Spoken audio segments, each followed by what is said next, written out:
Thanks, Eric. I'm just going to jump in. That's good. Good. I guess I'm going to jump in.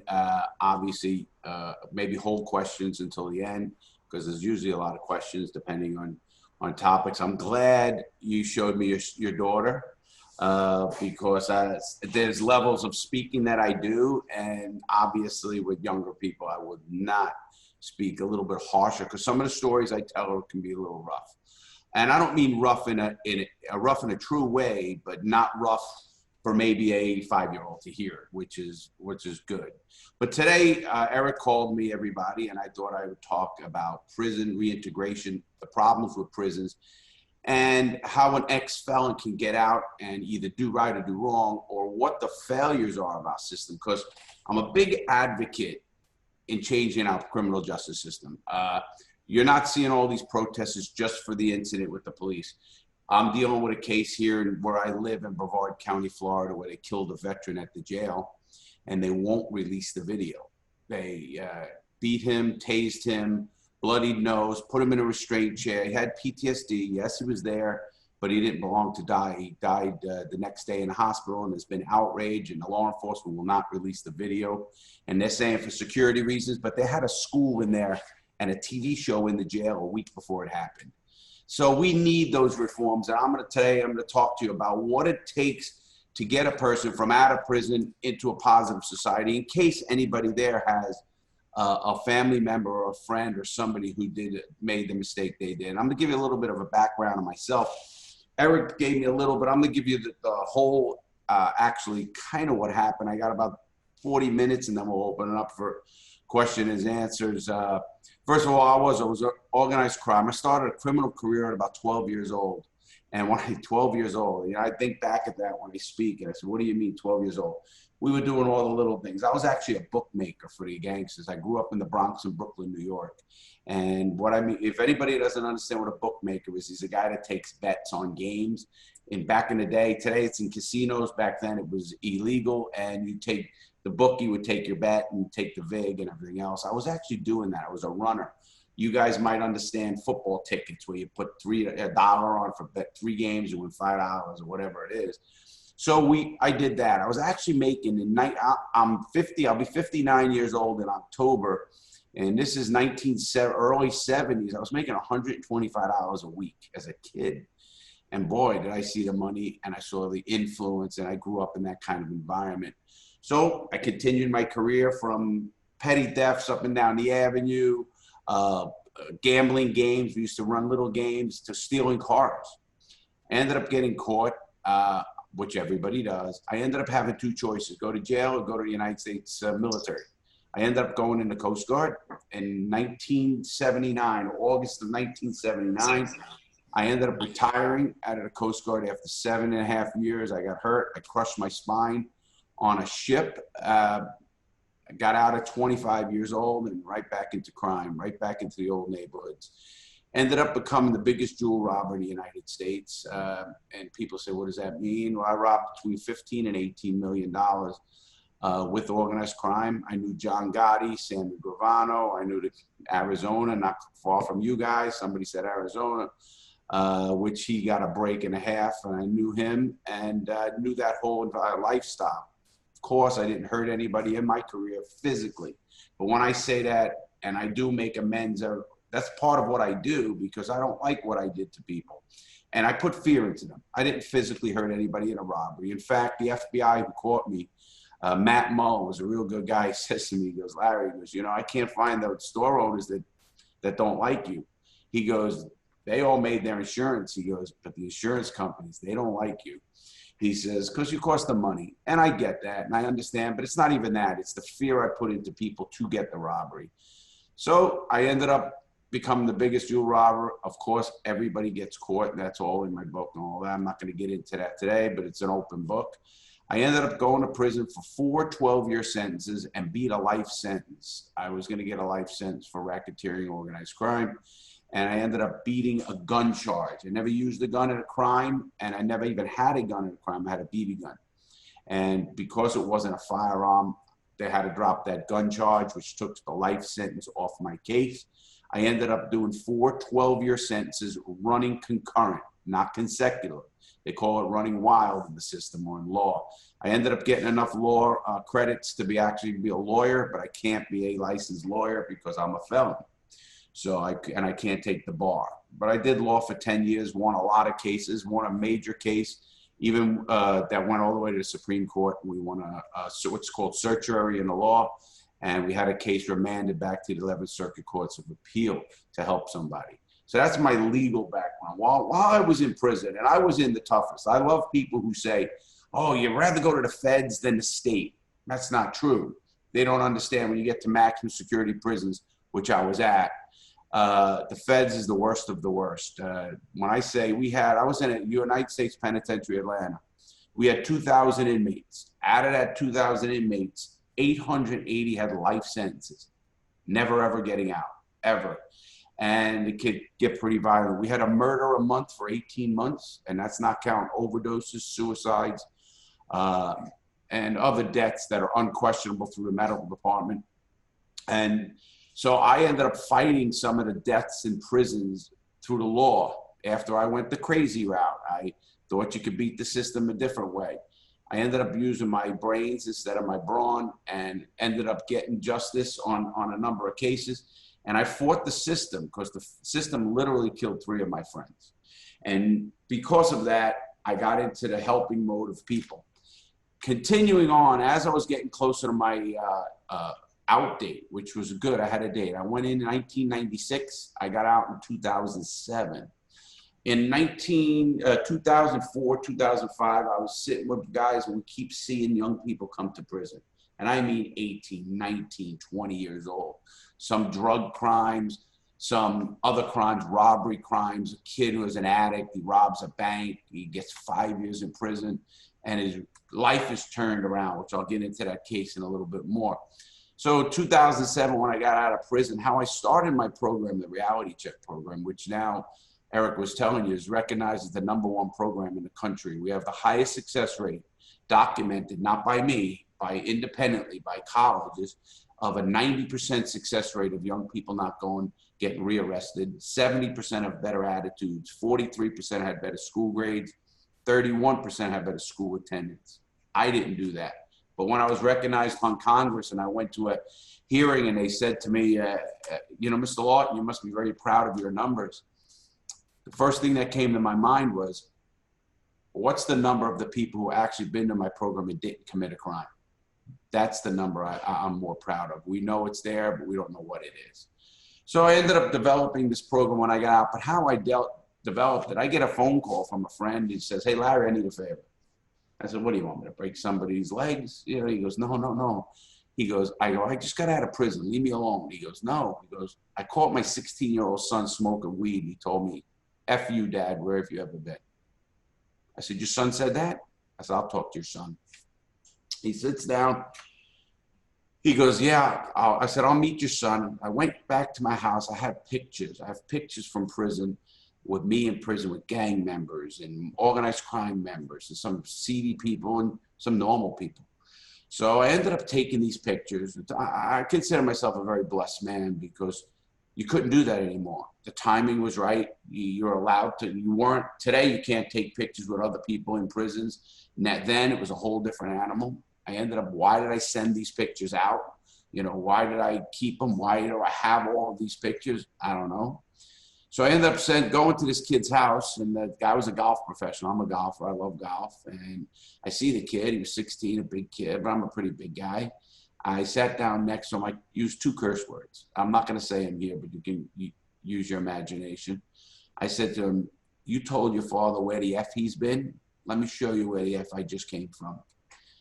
I sat down. I started showing this kid pictures of dead people, gang members, people who've been stabbed, stuff like that. And I was telling stories of their life. And the kid says, looked at me. You could see his whole face changing. And I got up. It was about an hour and a half later. I went back out to the gazebo the guy had. And I says, let me know what happened. He says, Larry, I really appreciate it. He goes, and I really want to thank you for doing this. At that time, he gives me $100. I had no money at that time. Wow, I got $100 to speak to somebody. The kid, he calls me up too late, 2 weeks later and says, Larry, you got to forget what your law. I was going to work in the law profession. as a paralegal for a law firm. He goes, forget it. He goes, you got to work with young people. My son come to me and said, Dad, I don't want to go where Mr. Lawton went. He goes, I need help.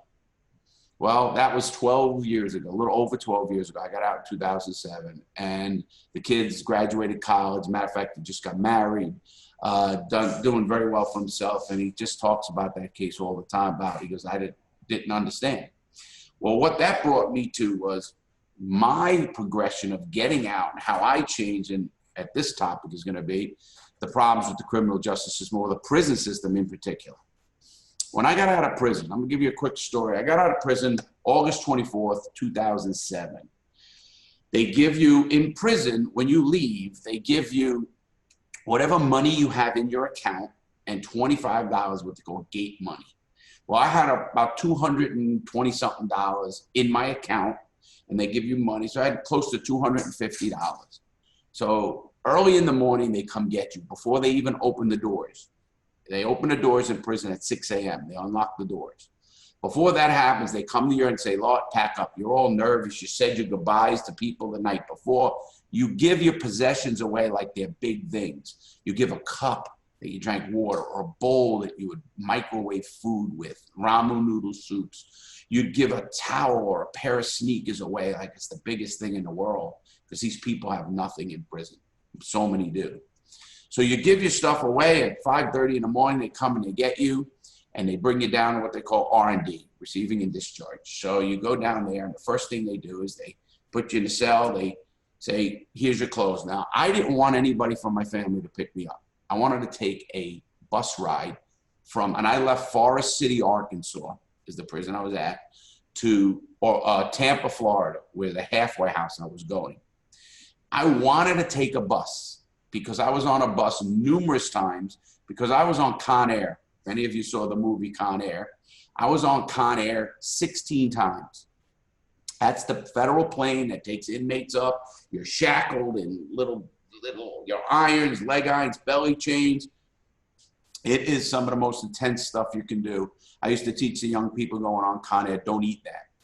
Oh, come on, OG, you know, original gangster OG, they call me, hey man, OG, man, you're not gonna eat that? I said, kid, don't eat that. Oh man, give me it. And you'd see them at 3 in the morning eating some bologna sandwiches, damn green and bread and the crackers that are outdated. And I'm telling them, don't eat it, because you just can't go to the bathroom on that plane.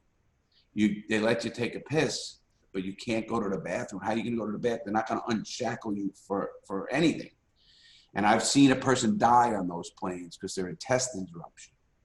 But I tell the kid, man, don't eat it. You'd rather go hungry than have to go to the bathroom, because you'll be on that plane for 15 hours straight, because the plane goes Oklahoma, wherever you're at, they pick you up and they go around the country. In Oklahoma is the central hub. It's called FTC, Federal Transportation Center for Federal Bureau of Prisons. It's in the middle of the country. It handles the prisons.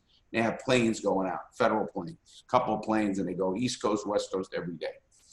So anyway, here we are on the plane, these kids, whatever. I get to where I'm going, and I'm now in Forest City. I'm leaving the prison, and here it is. They're giving me. So I wanted to take a bus where I'm not in handcuffs to the halfway house. I want to be free. So they take me down. Here it is, 5:30 in the morning. They dress you out. They give you a white polo shirt. You still got those blue Bobo sneakers on. You got a pair of jeans they gave you, or khakis, either one you can get. I had the khakis, the blue khakis, and you're ready. Now, the first thing they do is they come in and give you your money. So the first thing the guy does is count out $250, right near $250. He says, here's your money for your account. Makes you look at this. Gives him, I said, okay, now where do I cash the money in? Guy looks at me, I go, what do you mean? I go, I want the real money. Where's my money? He goes, what do you mean? Here's your money. I said, don't bullshit me. I said, where's my money? He goes, hey Lawton, that's money. I go, I want to see somebody.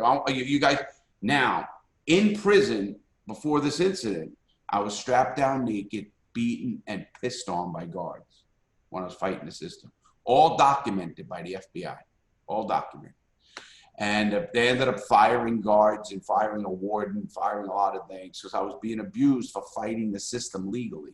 I was thrown in the hole for 3 years, 11 straight months I was in the hole in prison. Am I a little crazy? I'm sure I am. I'm sure we all are in a little bit, but I'm probably a little bit more than you guys. So here I am, I'm in the prison, and this guy, I'm thinking it's money, but you got to remember, I went to prison in 1996, and now it's 2007. Money changed 3 times.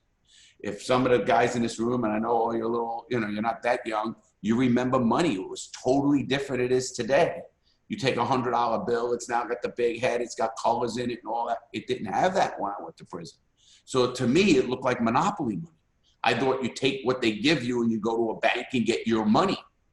No, it's real money. I end up not believing it. I didn't trust the system, and I was never told this.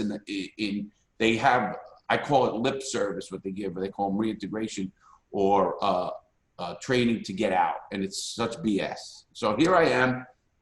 I take the money now. They drive you in a car. They take you right to the bus stop, and the bus leaves at 8 in the morning. Believe it or not, they drop you off at 5 to 8. They want you out of that town. I don't know if that's a deal they have with the city that you're in or the area they're in, or they got to get the inmates out of there. They can't linger around their city for any time, which is a good move. And I'll tell you why in a minute. So here I am. I got money in my pocket. I got the bus ticket, and I'm waiting to get on the bus. So I get on the bus, 8 o'clock. It shows up right on time. Here's Larry on the bus. Now, I often tell people, can you guys tell an undercover cop car? The black tires, the white, this is not an undercover car. You can tell in a minute. Well, you could tell a guy who just got out of prison, ash and white, looking around like he's a tourist in New York City from Oasis, some little town. He's looking around at the big buildings. You are totally out of place. You got the blue sneakers, the khaki jeans, the white. You're looking around. You have a bag, literally a bag like a little bag they give you. So you look like, what is this guy? So sure enough, and you got your legal work. They give you legal work to leave with. So that's what most people take with them. I've seen young people come out so messed up in the head, they take laundry detergent because they say, oh, my mom might not have laundry detergent. You understand how disconnected they are. So I get on the bus, and the first thing I do is I sit down in a seat, and there's a girl next to me. Now, I haven't seen a woman in 11 years, 11 straight years. I went away in 96, it's 2007. I'm like, wow. Now, some of you guys will remember this. Here I am, I'm on the bus, and the first thing I start doing is I go like this. I'm like, free. People they gotta be looking at you like you're nuts. I mean, I wasn't in shackles. I'm going like this. And I'm just free, and I'm looking out at the cars. I will never forget they had that Buick 300, the 300 out of itself. It looks like a Rolls Royce, actually, when I first got out. The back end of that Buick looked like it's called a 300. It looked like a Rolls Royce. I'm like, what is this? Haven't seen a car because you're behind walls. You don't understand. You do see TV, but it's still not the same. So I'm sitting next to this girl, and I'm not thinking anything bad like that, because I'll tell you why. What most inmates, 99% of them, you ask them what they miss most when they've been in prison for any length of time, and you think, oh, women, sex, food. Food's the #1 thing you miss. And I'll tell you that in a minute. So here we are, I'm on the bus, the girl's sitting next to me, and I'll never forget, she has a Razor flip phone. That they came out, this is in 2007, it's a Razor flip phone. Now, remember this, I went away in 96. When I went away, and some of you guys will remember this, I had a Motorola phone. It looked like a brick. I used to say I could do a commercial for that. You could beat somebody and make a phone call, because this thing was a heavy phone. And here I am like, oh my gosh, look at this phone, this little thing. And here I sit down next to the girl, and I look over at her and I say, hey, can I see that? Now think of how that sounds. If you're sitting, someone goes, can I see that? And this guy's intimidating. He's got tattoos all over his body, and she's looking, you can tell she's scared or nervous. She gives me the phone. I look at it, and I say, how can these fingers touch these buttons? They're so small. I close the phone, must have been hung up on whoever she was. I give it back to her. She's looking at me. I'm not even paying attention. I know what's around me. I can feel tension. I don't feel tension.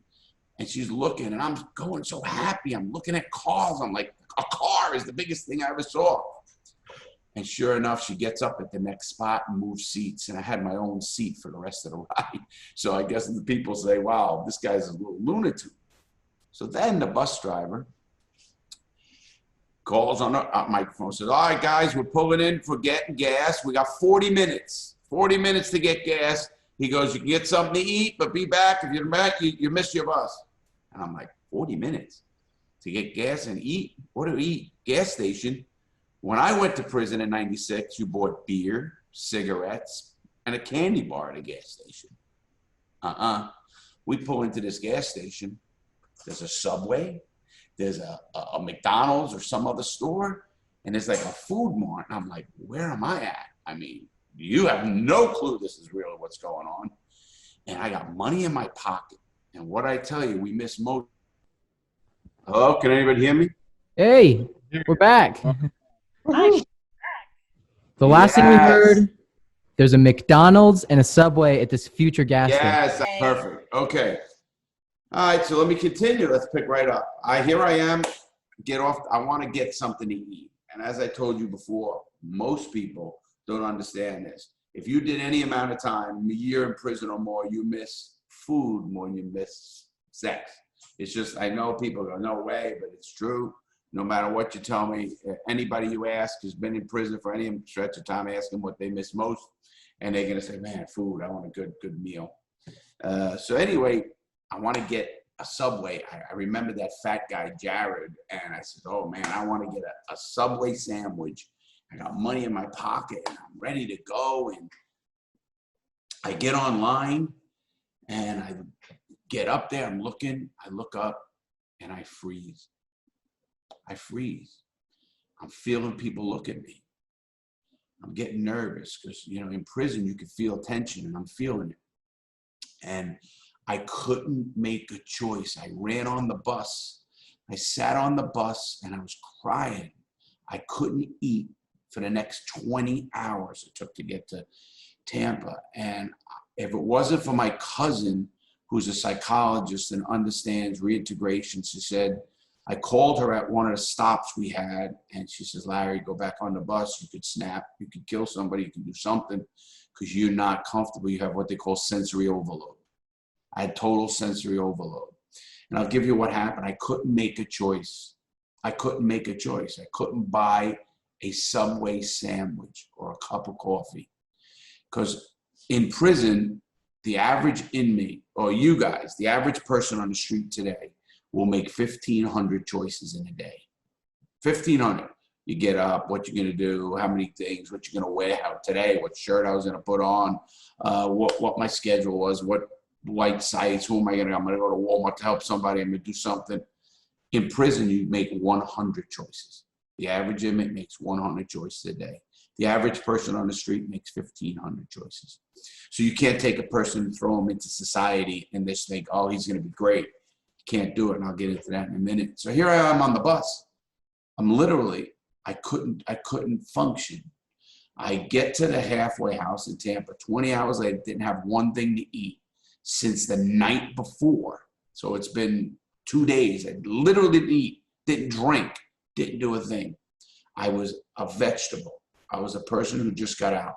Now you're talking to a man who got his degree, who used to read the newspaper every day, and you think, well, why can't you just get out and check it out? You'd be happier out.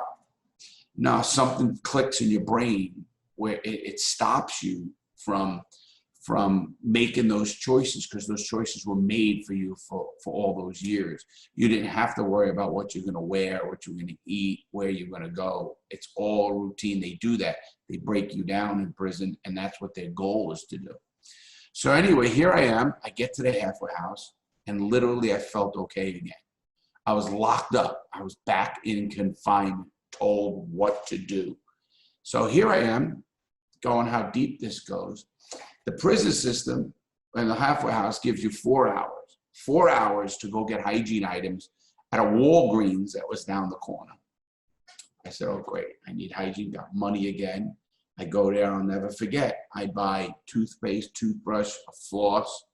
The bill was $4.25. $4 maybe 24 cents. It was $4.24, 25 cents. So, wow, I got the stuff.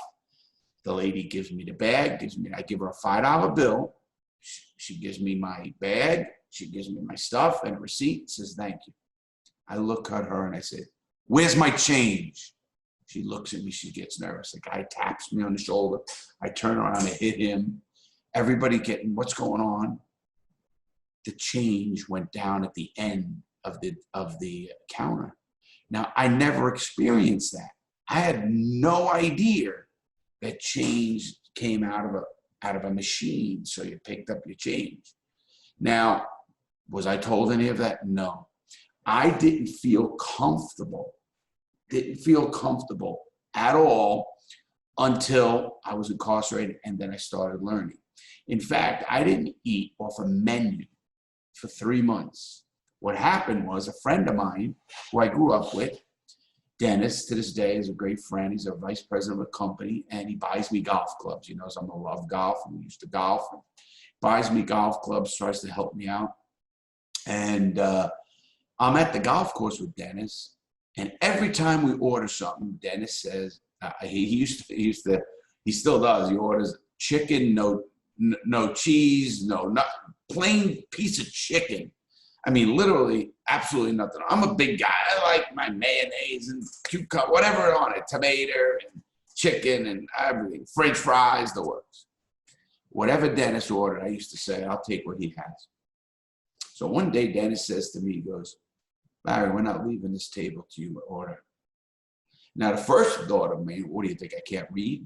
You know, of course, he knows me, but it's a defense mechanism. It's, what do you mean? And he goes, you can't order, can you? Didn't even know it myself.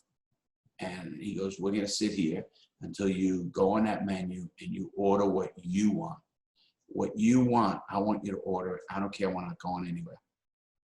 Took me actually a while because I just felt pressure, and it was something you didn't do. And I ended up doing it, broke me of that habit. So now, just continuing on the feelings of a person getting out, what we're going to do different in the prison system. My father, who since passed away, had a blue Skylark. He ended up dying of Alzheimer's, my dad, which is a sad disease for everybody. We all know that. And I lost all his years. And as I explained to people, I went to prison for my own bad choices. I'll never defend that. I was a bad person. Did I belong to prison? Did I belong getting this much time? My mom used to say, how does a child molester get 5 years and you got 12 years for not hurting anybody, robbed? She says, but I did. I got what I got. I'm not complaining about the time. I'm complaining about what they do to you. So anyway, here I am. Got my dad's, and I lost the best years of my dad's life. And all those 11 years I lost was because of my bad choices. I always emphasize that with young people. So here I am. My dad gives me a blue Skylark.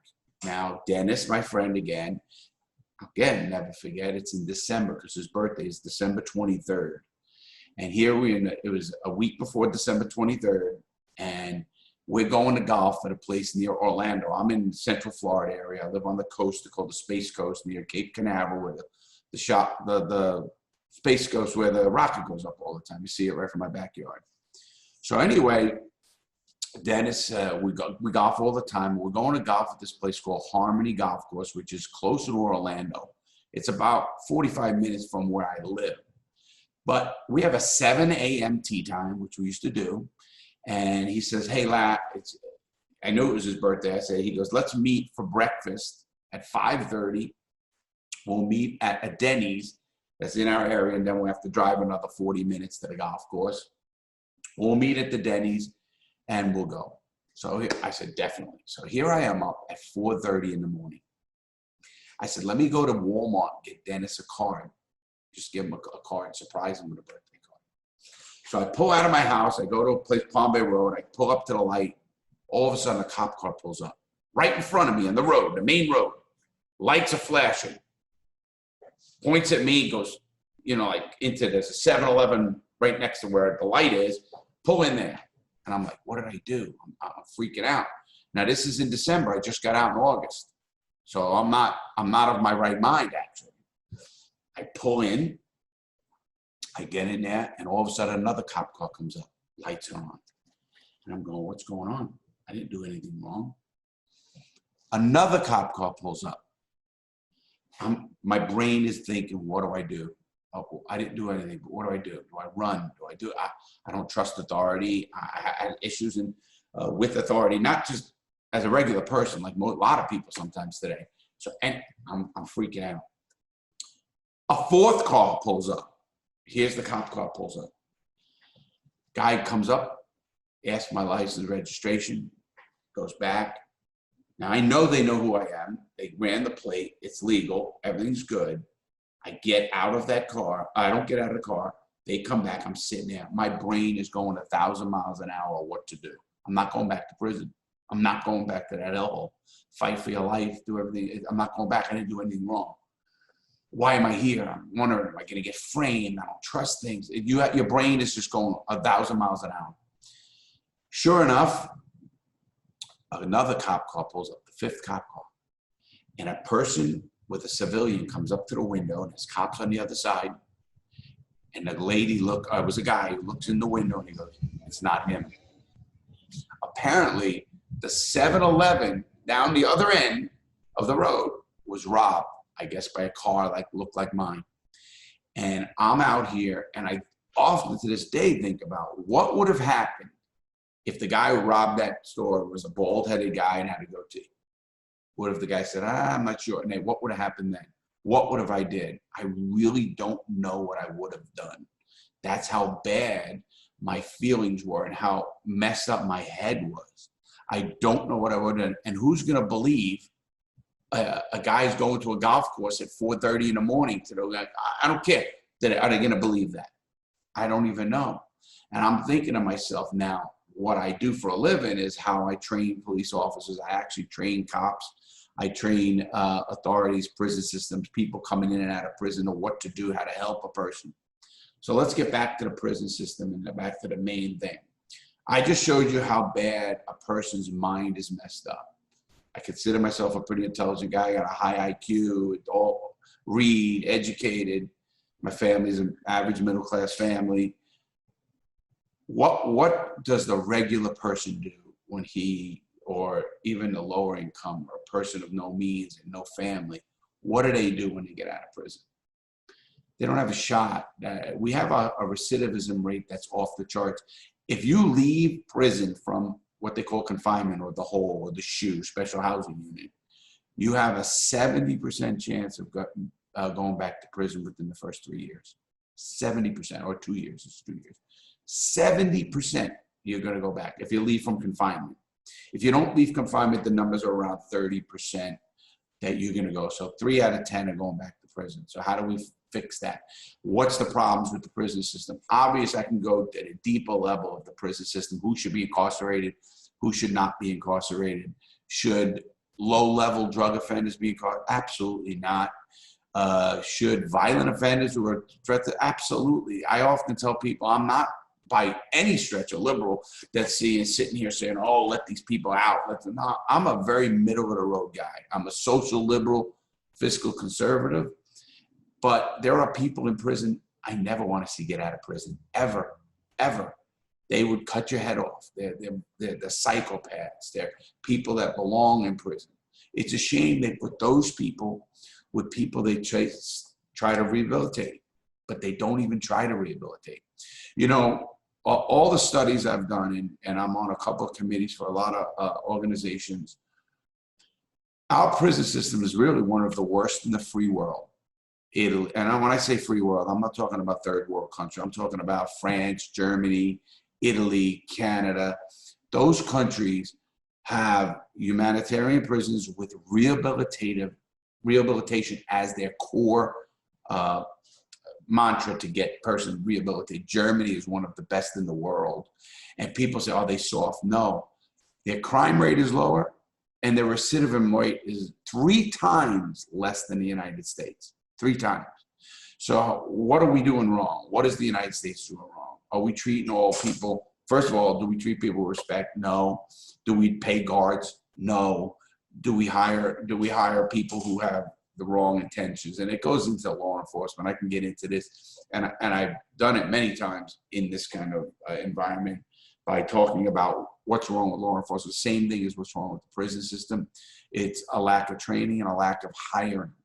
You have to hire a person who can handle this, who's got the right demeanor, right temperament, right background to handle people who are going back into society. And how I argue with people who say to me, well, some people belong in prison. I said, listen, 96.5%, I think that's the number, 96.5% of all people are getting out of prison. There's only about 3 or 4% that are never getting out. Out of most prisons, you'll get them all in one prison like I was in, but most prisons have all got the end dates, they call them. That's an end date, so they don't have life sentences. So now what do? Do you want a guy living next to you that's got hope, who has maybe a future? Or do you want a person who don't give a shit and maybe you're gonna be the next victim because he's gonna end up not going to prison? I know that feeling because that's how I felt. I said, I'm not going back to prison. When I hear people say, man, I'll kill a cop before I go back to prison. Although it's crazy, I understand it. Because to live that way is worse than living in any way, and you'd rather die. So you're gonna do whatever it is that either gets you killed or you're gonna get done. You're done. You know you're not gonna live through it. And it's sad because our system is built that way instead of built in the rehabilitative model where we could say to people, okay, now we got to take a person and rehabilitate them to protect society. We could lower crime rate and help people at the same time. And it's not rocket scientists. Legislative, private prisons. Private prisons are one of the worst things we've ever done. I don't understand how a society can pay people for the number of people locked up. So what's your bottom line? Keep people locked up, not help them. Hope out. They could say whatever they want. Oh, we're just doing what the states do. That's not true. When the stockholders and shareholders and CEO are getting hammered because our numbers are going down because people are not coming back, what happens? It's a business model built on people's misery to keep them in. And it's a sad, sad model. So I don't understand it. And I think it's one of the things we can do immediately to fix a broken prison system. Bring it back into where the people have a say. And that's the elected officials who have that say, who can be, hey, listen, right now, let me tell you why prison systems are so important. They've just done a study. Every inmate equates to 4 votes. Think what I just said. Every inmate equates to 4 votes. Have you ever noticed in the last, well, all of us are of age, since 2008, before 2008, you're not hearing people say, we need to build more prisons. Let's get these people. You're not hearing that hard on crime mantra because they realize Larry Lawton was in prison and has a pretty big family, an extended family. I may equate to 20 votes. So if you're one of those politicians who are hammering people going to prison, all my associates, all my family and nephews and nieces, I said, wait a minute, my uncle isn't a bad guy, or my brother or my son. And what do they say? They don't want to vote for you. So every inmate equates, because there are inmates who equate to no votes. An illegal immigrant or something of that nature equates to 0 votes. So right now in the United States, 4 votes. We have 2.2 people incarcerated. That's 9 million votes. 9 million votes will change any election in the world. So at this point, you're not hearing that. So we know we need the voice, and we're getting it. People are talking about it. Your organization is talking about it. A lot of other organizations talk about it. I speak on rehabilitation, prison systems, and reintegrating what we're doing here into society. How do we do it? Now let's get to the how before we open for questions. Let's get to a how. We need, obviously, positive legislation on rehabilitative. We need to get rid of private prisons. I'll debate that with anybody who wants to say, oh, well, you could save money. Person's misery of your son or daughter or your relative who's being incarcerated shouldn't be based on money. I even have people on my YouTube channel, which you said in the earlier, is the fastest growing. We have 750,000 subscribers in 8 months. I started in November, so 9 months, maybe not even, 9 months. And we have 750,000 subscribers. And some of them are correction officials. And they say, Larry, you're right. Because what does a private prison do to save money? They don't hire enough guards. So they'll have one guard on both units at nighttime. So when something's happening in one cell, person dies because that guy's on the other side. They also cut down, he said, on food. and this is from multiple people who work in the private prison industry. They said, yes, they cut down on food. They're feeding people at pennies a day. Now, people say, oh, they don't deserve it. No, we need to treat people humanely if we want them to come out humane. Otherwise, you're going to get what you reap what you sow. You're going to you treat a person like an animal, he's going to become an animal. It's plain and simple. So we need to get rid of private prisons. We need positive legislation. We need proper training. You know, it doesn't take anything to be a guard. Now, I'm not saying they have to be some college educated. No. But again, you have to have the hiring practices of a person who cares about the community, a person who is kind of, same I often talk about police officers. The hiring practices of police officers, what's the only thing that'll change them, and them policing themselves. There's too many incidents where there's cover-ups going on in prison because nobody has a voice. I watched 3 of my friends get killed by the prison system, literally killed. And you know they have a fund set up that if a person dies, they just pay off the family. Now, although that family might get money for whatever it is it right? Is it right what we're doing with a person and then saying, we can cover it up or we can pay our way out of it? It drives me nuts. It made me go to the profession I'm in now, which is trying to help people who don't have a voice. I got into all I'm doing. First, my first goal was to help young people not make the bad choices. I'm a believer, as you probably see on my wall. They're all sayings from different things, and one of my sayings, my own saying, is I don't believe in bad people. I believe in bad choices. I think most people are good people, and you know I've been doing this a long time, and I really haven't seen. I make up a word. I call it throwawayable. I haven't seen many people I call throwawayable. In prison, I did. Some of those people, how they got that way, I don't know. But the young people I deal with, I'm talking gang kids and tough kids and rough families. I don't consider them throwawayable because I look at people who say that. I once had a law enforcement chief of police. I got out of his car. He said to me, hey, Larry, some of these kids we just got to give up on, you know. I go, what? I don't believe you said that to me. I said, if you looked at me at 34 years old when I went to prison, I was the worst of the worst. But I come out. People do change. And how I equate that is to everybody in this room. When you're 20, you look at life and you say, wow, you know, you think you know it all. When you hit 30, you look back and go, man, I was an idiot at 20. Well, when you hit 40, you look back and say, man, I was still an idiot at 30. When you hit 50, you look back and go, am I ever going to learn anything?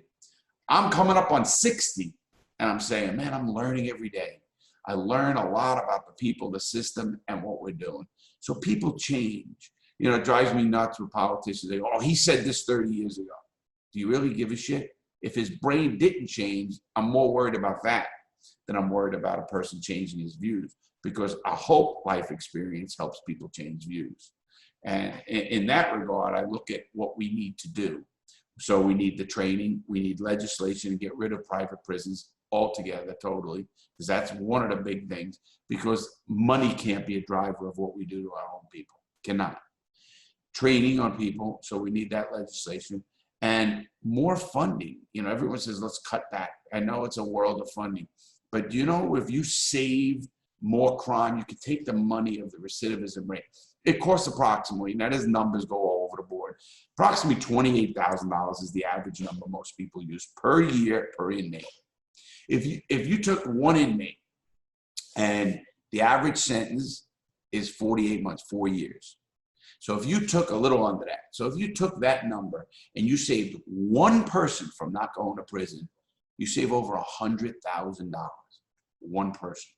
If we had programs to save a kid from going back to prison, and it goes to families, how can you do it? How can we help people stay out of prison instead of recidivate? And it goes 4-part program I'm developing now.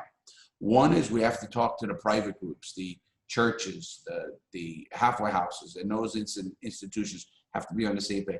The family or whatever entity is going to help that person. That could be, like again, an outreach group or family. Because let me explain what happens to a family. If you have a person incarcerated and he gets out of prison, first thing you want to do is help him.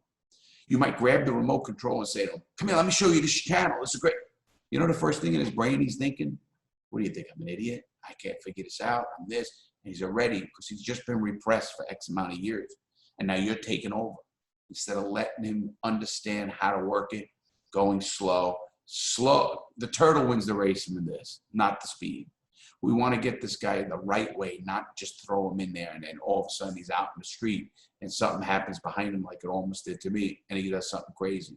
We don't want that. We want to go to slow and steady route and make that man a positive member of the community. Because if we can keep a person out 2 to 3 years, then society takes up. The recidivism number drops.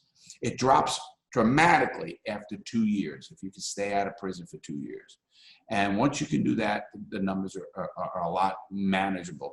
So we need to do that. We need to have better programs in our prison systems to reintegrate people so we can lower the recidivism. We fix the system, fix the prison system itself, make it rehabilitative. And then when we fix them from getting out, we lower that number. The money we could save this country and victims. Again, when I have people tell me, oh, I don't want to do this or that, I ask, do you want more victims? There's nothing I don't want more victims. I work with victim advocate groups. I don't want to see more people incarcerated, and I don't want to see more victims. So how do you stop victims from people who have been incarcerated? By helping them so they become a productive member of society. And to end this, do you remember in the beginning I told you about the kid who had 5 years? Here's a bank robber, a kid who's 21 years old. And here's why I get hurt and I want to help. You have a kid who's 21 years old and he's on drugs. How we got there, we're going to get to a whole nother avenue. He's on drugs. He's an addict, whatever it is. Here's a young man, he's 21, and he gets a 5-year sentence. They don't give him any help for his drugs. None. They understand he was a drug addict. They do anything, but they don't give him any help for his drug addiction. So what do? They throw him in prison. They give him a $12,000 fine for restitution because that's what he robbed. And what do? They put him in prison for 5 years. He used no gun now. He used the note. Just used the note. So now he's in prison. What does he do? He finds drugs. There's more drugs in prison than there's on the streets. I get this. Like, what do you mean, Larry? There is more drugs in prison, meaning this. If I wanted heroin, I can go to a corner cell. If I wanted cocaine, I have that cell. I wanted acid, that cell. I want alcohol, the second tier.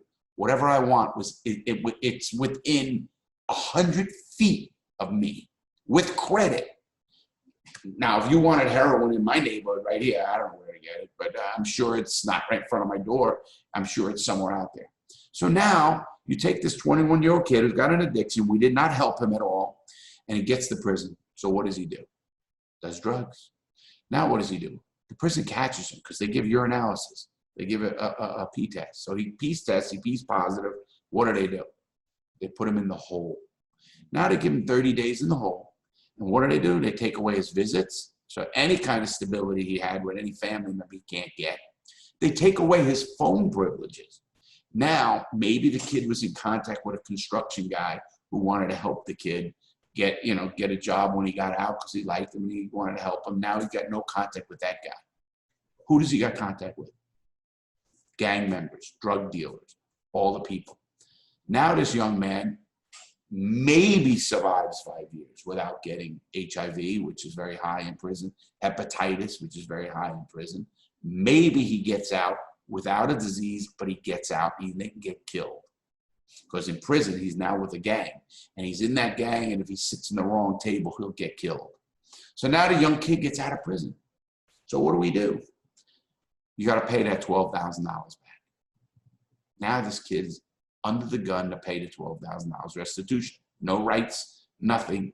Now he's 24 years old. He's been in prison for 4 years because that does about 85%, maybe 90% of his time. That's what I had to do. Now he's out.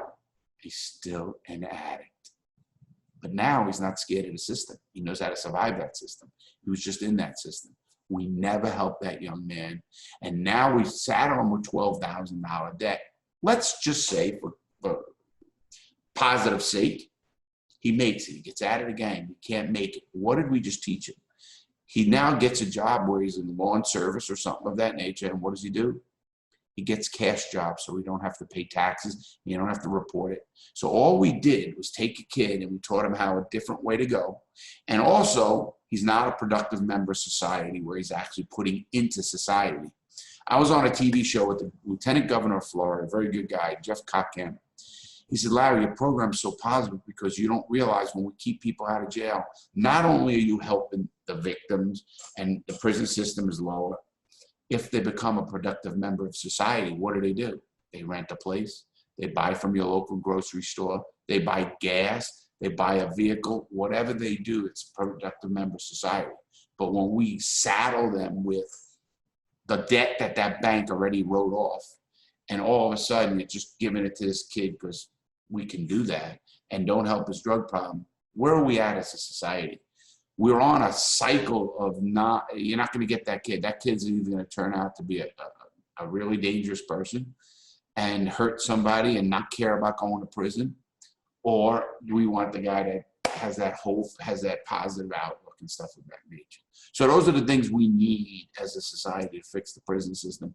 I know I threw a lot at you guys, but you could take that and look at it in a different light now. And I hope I open some eyes. I'll open up for any questions you guys have.